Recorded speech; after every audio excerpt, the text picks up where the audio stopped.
Right, so I'm going to tell you about the trapezium rule. Did you ever hear about it, even though you haven't really started integration?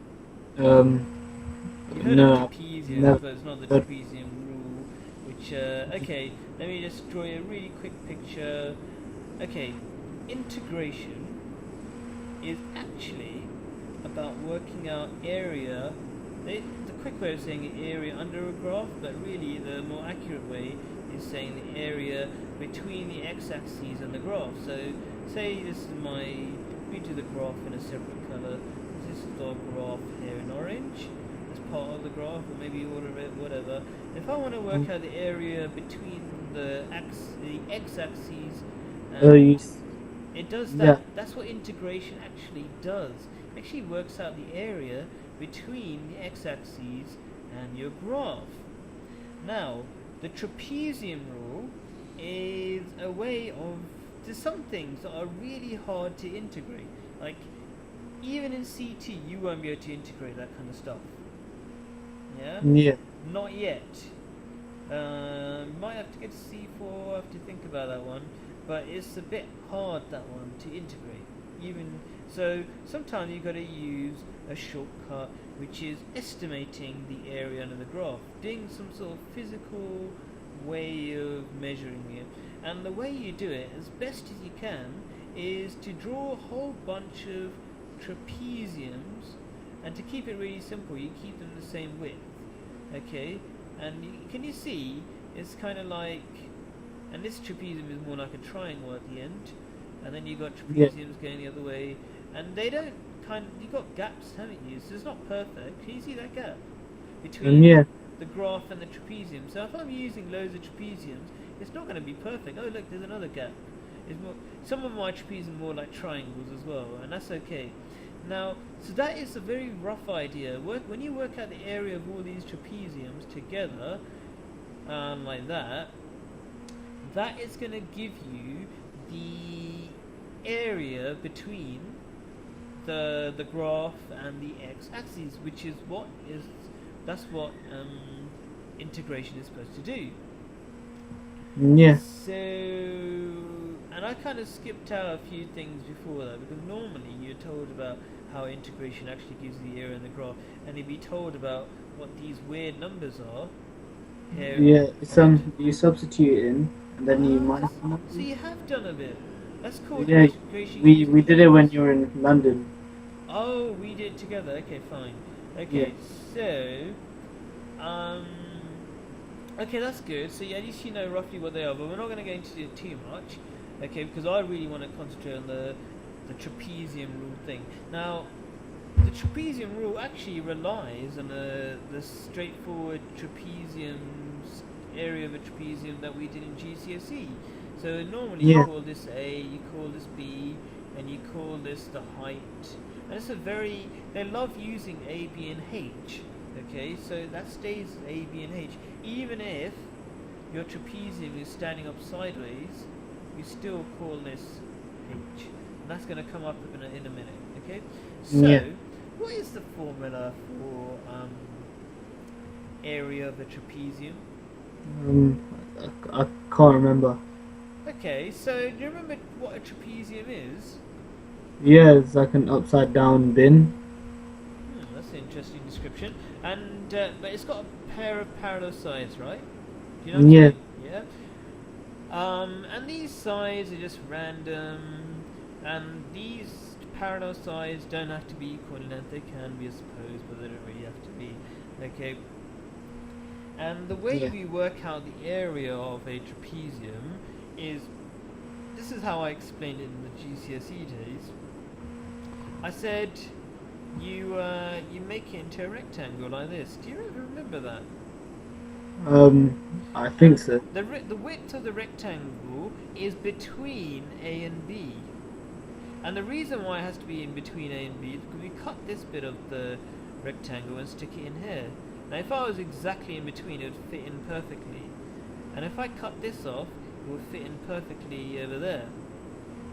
Do you remember Yeah, this story a little bit? yeah, Okay, that's good because that will help you remember what's going on in this topic. Yeah. because then things make more sense if you understand it. So what it is, how do you get a size that's halfway between A and B? You simply do that. You find the average of A and B, because if you find the average of two things, you get the thing in between. Yeah? So Yeah. not as short as A, not as long as B, but in between.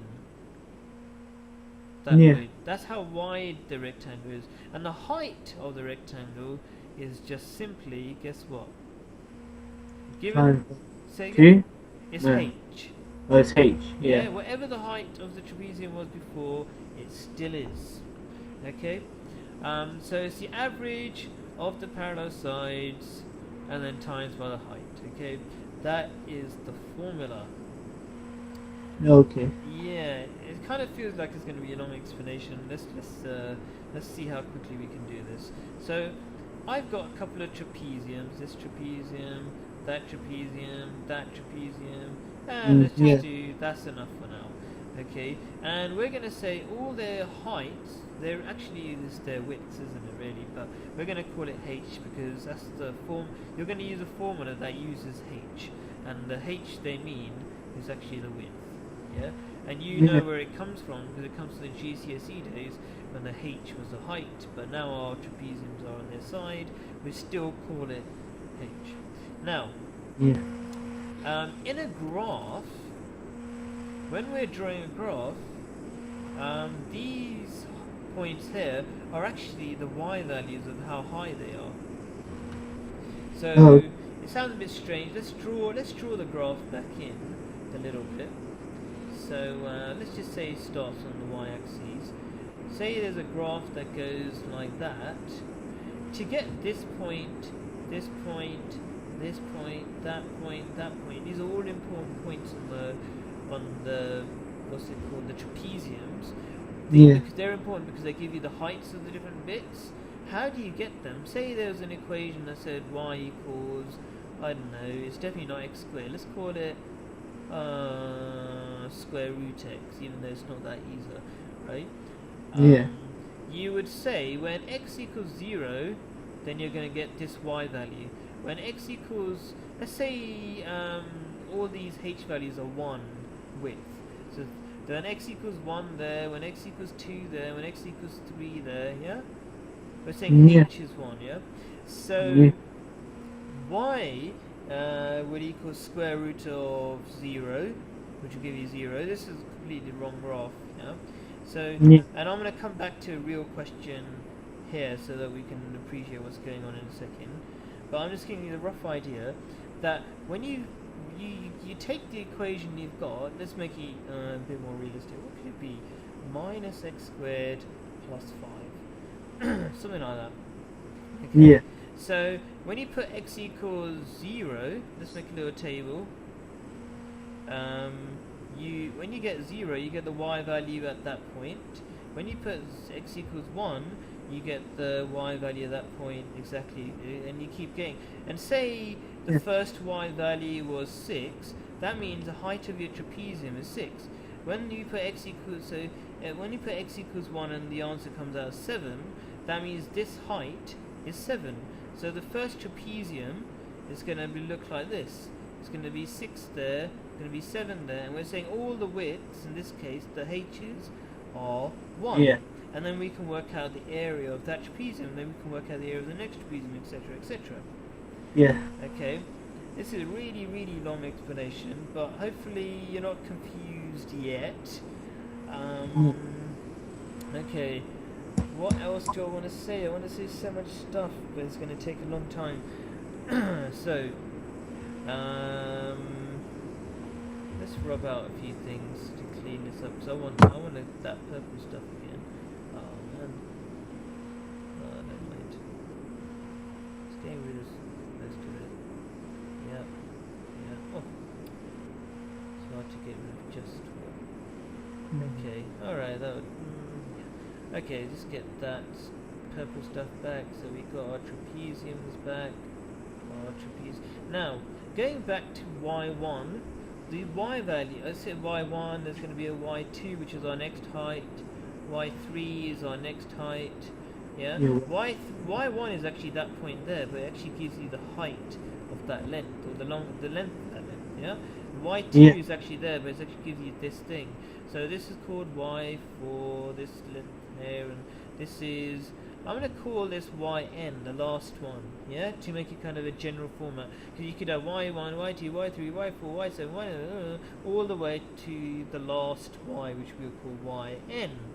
Now, if Yeah. you want a quick way of working out the area of all these trapeziums, you would do, well, let's work out the area of the first trapezium. This is y1, and this is y2, and this is called h, and we want the area of that trapezium. Now obviously it's Yeah. going, you know, these are parallel sides, because this is a trapezium, even though it looks really wonky. Yeah. So the way you would work out the area of that trapezium is you'd say y1 plus y2, and take the average. Remember we said take the average of the parallel sides? Yeah. Yeah, and then you times that by h. I hate. Okay, so, and that would give you the area of just one trapezium. Then the next trapezium, I'm going to try to draw a bit neater than last time. So the next trapezium is carrying on from y2, so that's y2, and there's another trapezium, and so that's y2, and the next one is y3. Can you see what I'm saying? This is Yeah. the next trapezium, and it shares that y2 sides, which carries on from there. So, and it's still h, so the workout the area is very similar. It's y2 plus y3 divided by 2 times by, guess what? H. h. Now, hopefully this is getting a bit boring, and you wouldn't really want to do this in the exam, because this is leading up to the formula that you'll be using. Okay, and the formula basically goes like, it's going to go up to yn, isn't it? Yeah. So you're going to have this one plus this one plus a couple more until it gets to you know, I'm going to say in a more general format, yn minus 1 plus yn. So the one just before yn. Now in our case, our n minus 1 is y4. Yeah. Yeah. It's the one just before yn. Okay, then I know this is really crazy how long and boring this is, but we're almost there. Okay, so it's that, right? Now how do you put it all together in one go? Well, you can see every single time you divide by 2, that's actually a common factor. So timing by half or dividing by 2 is the same thing. And then we're adding up all the y's. So we go y1 plus y2. Then we do a y2 again. So you're always repeating stuff again. The first one doesn't repeat and the last one doesn't repeat, but everything else does. So you got y2 twice, then you got y3, then you got another y3, until you get to yn. I don't know if you're getting, if you're following this, because this is, I'm trying to be really quick, but then making it a little bit hard by. So what I'm trying to say is we're adding all of these things together, and the way to add them together is you say, I think, have I lost you? No, not really. No. Really, that's good, because I wanted to speed through things, but I kind of felt I've gone too quickly. So I've done half, and then I'm adding all these y1 plus y2 plus y2 again plus y3, and if you do that, you won't get the h bit yet. We're going to talk about the h bit in a second, but we would have got all this bit, and this bit, because what we're doing is we're adding all of them and then doing divide by 2, which is the same as times by half. Now how do we get the times by h bit? Is it times by h to the power of something?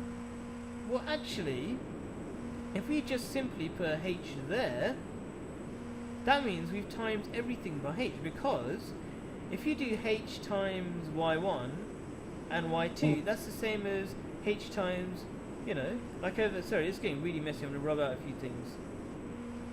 Yeah. Okay, there was a bracket here, right? And there was a times here.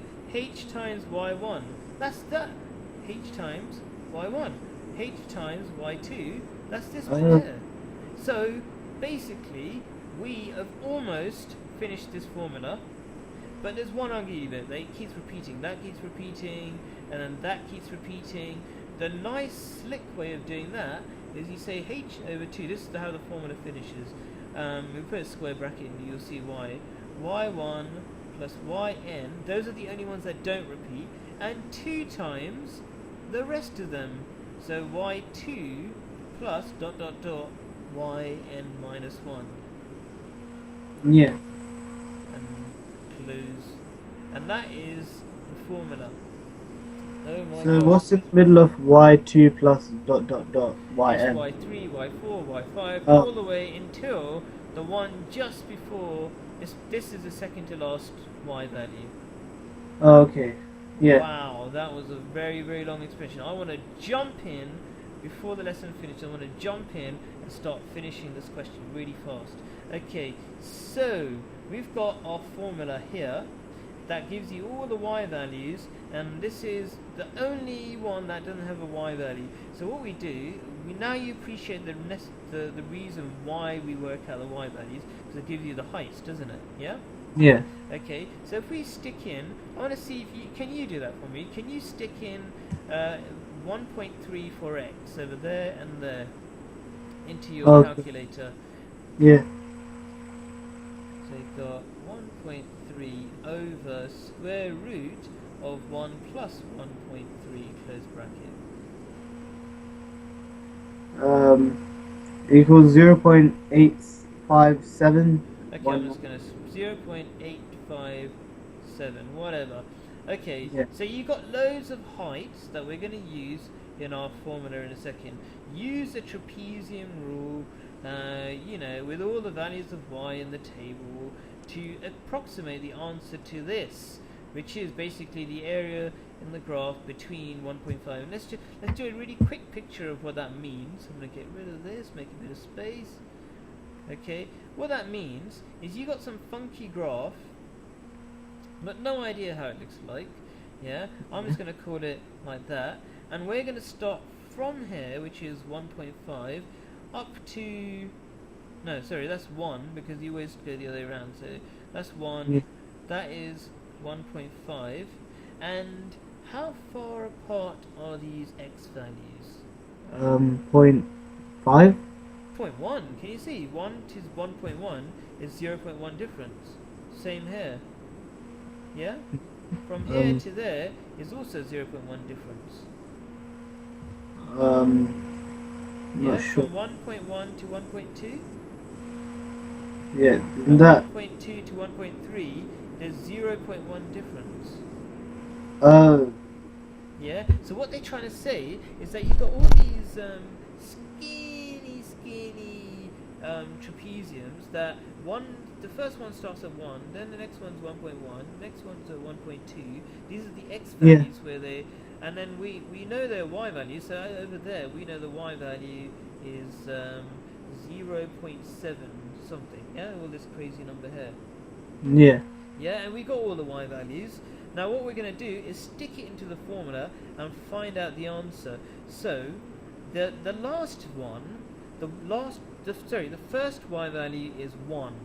We're going to use this formula, which I've put somewhere. Where have I put it? Gosh, it's all the way down here. But don't worry, you roughly appreciate what I'm talking about. Yeah, this is just to wind things up. So remember we had the y1, and then we had the yn, which is the last y value. So that's 0.9487, and then we've got to have 2 times the other y values. I'm hating this already. Oh gosh. Okay, so I should have had it.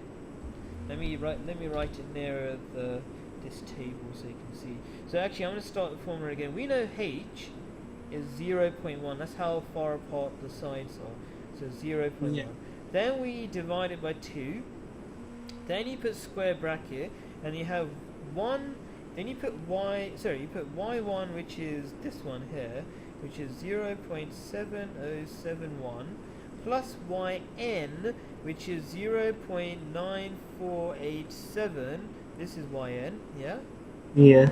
Okay, let me rub that out, rub it out.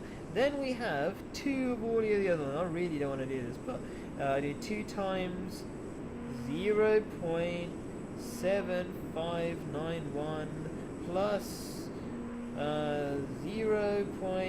Can you see it? 0. Yeah. What am I going to say? 0. 0.7591. No, 0.8. Oh yeah, 0. Yeah. Oh, actually, maybe you're right. No, you're wrong. Yeah, 0.8090. Yeah, blah blah blah. All the other ones. That one 0.857 and 0.9037. Yeah. Yeah. Yeah, you put that blah blah in a bracket. Close the crazy bracket. Put it all in a calculator, and you get some number, and that's the area. That's the answer to that. Yeah. Crazy. Okay, so I know that was a a lot of stuff to remember. Yeah.